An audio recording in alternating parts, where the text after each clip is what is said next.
Top, c'est parti.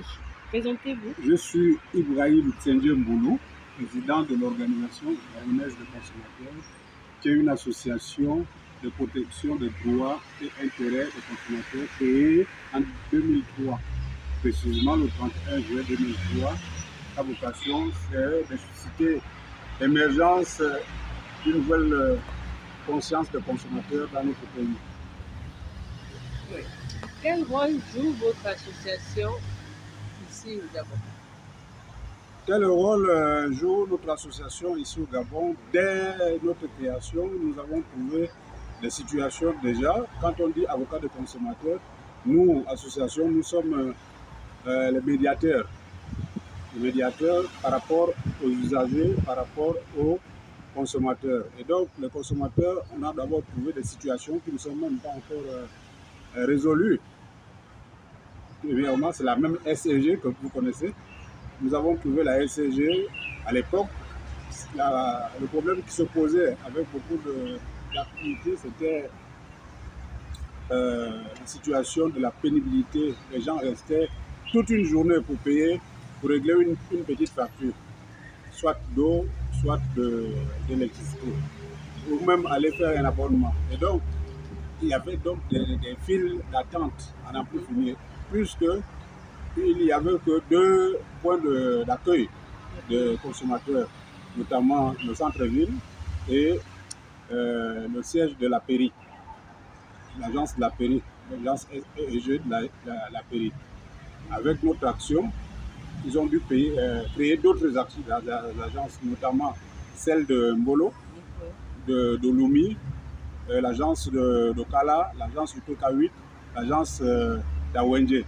Voilà, toutes ces agences-là ont été créées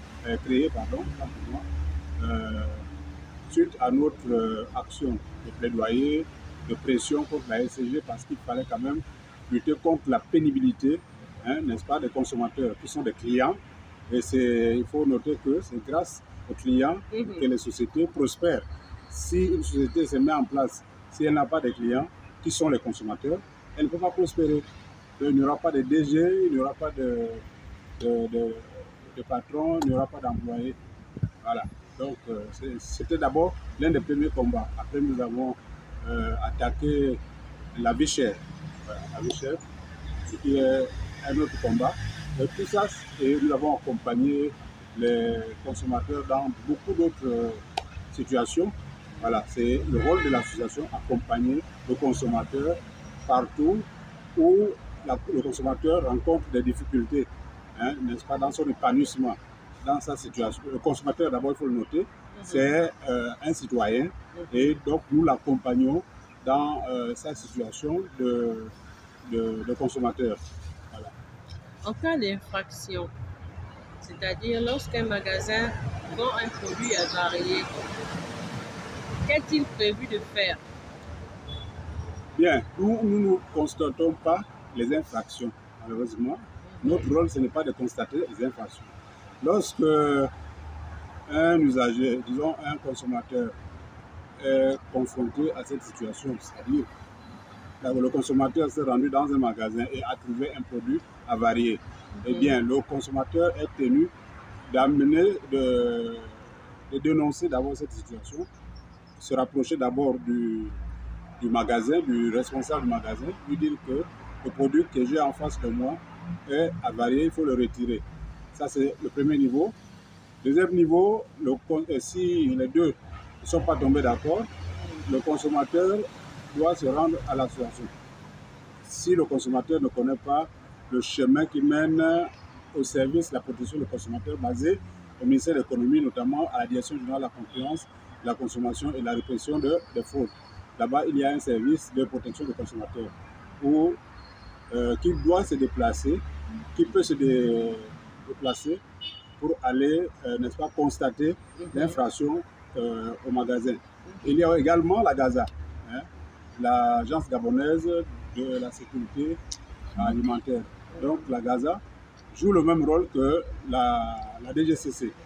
Voilà, la DGCC, la GAZA, ce sont là les bras séculiers de l'État pour les infractions. Donc, eux, ils ont deux rôles, la sensibilisation et la répression.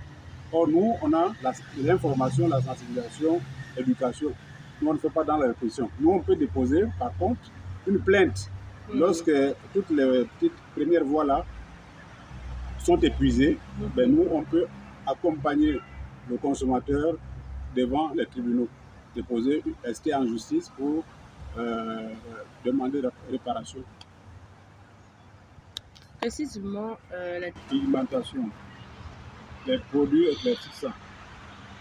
Le Gabon, par rapport à la convention de Minamata, a été désigné avec les deux autres pays, la Jamaïque et le Sri Lanka, pour lutter contre, n'est-ce pas, la vente, disons, on va dire pour éliminer les produits contenant du mercure.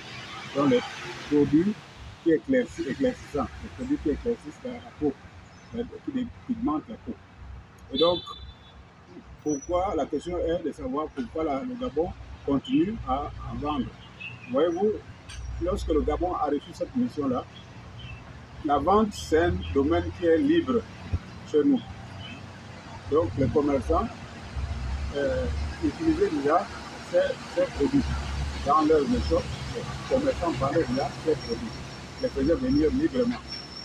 Mais il se trouve qu'aujourd'hui, le Gabon, étant partie prenante de la convention de Minamata, ne peut plus laisser la vente, disons, laisser prospérer la vente de ces produits. Et le Gabon nous a donc associés, on va dire l'administration nous a associés à cette lutte-là, pour lutter contre les produits éclaircissants. Pourquoi? Parce que ces produits contiennent du mercure. Et le mercure provoque des maladies comme le cancer, ce qui est compromettant pour le bien-être des individus et la santé des individus. Voilà. Donc, à partir de ce moment-là, nous, comme nous, association, et on appelle également à tous les citoyens de, n'est-ce pas, jouer l'autocontrôle, de faire l'autocontrôle de ces produits, que ce soit des produits connus ou des produits inconnus, parce que c'est des produits qui coûtent cher, des produits qui font gagner des bénéfices énormes à ceux qui les vendent. Et donc, ils vont toujours, par tous les moyens, faire en sorte que les produits soient vendus même au noir. Donc, c'est pourquoi j'en profite au moyen de votre interview pour faire passer le message et appeler à la vigilance des populations, à la vigilance des consommateurs pour qu'on ne vende plus ces produits-là. L'État gabonais et les autres États feront en sorte qu'on vende d'autres produits, des alternatives à ces produits, parce que c'est aussi une question, on va dire, qui devient une addiction. Les gens, ils affectionnent ça. Donc, subitement, c'est comme si vous demandez à quelqu'un de ne plus fumer. Et donc, c'est pas facile de passer d'un état de fumeur à un état de non-fumeur. Donc, au milieu, dans l'intervalle, dans la période de sévrage, donc, il va falloir s'attendre à ce qu'il y ait des personnes, des clandestins, des personnes qui vendent ces produits au noir. Donc, comment y remédier? C'est le concours de tout le monde. On demande que la société civile, les populations, l'administration, ces trois parties prenantes soient vigilantes pour repousser les vendeurs dans la clandestinité.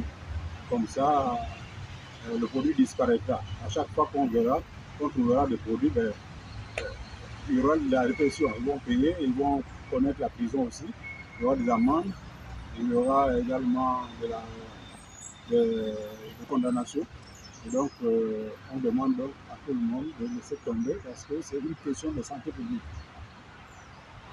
Un événement récent du ministère de la Santé dénonçait les effets des produits à base de mercure et autres substances nocives pour la peau. Quelles ont été les résolutions marquantes?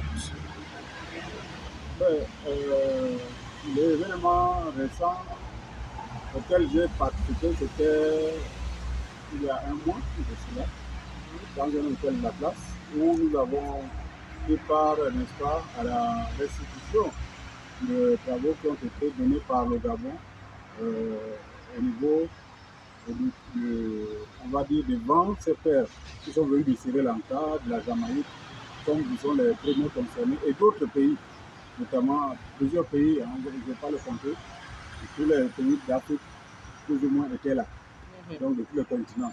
Alors, les résolutions, donc, c'était justement mettre l'accent sur l'importation, les importations de ces produits, et même les exportations, si peut-être qu'il y en a partout du Gabon, de façon ferme. Il faut que tout le monde, comme je le disais, soit vigilant pour que ces produits ne se vendent plus. C'était ça qu'il faut retenir. La lutte contre la vente de ces produits éclaircissants. Et que le Gabon a pris la résolution de ne plus les vendre. Ces résolutions sont-elles encadrées par des lois? Mais bien sûr, bien sûr. Lorsqu'on dit le Gabon, nous avons eu la chance d'avoir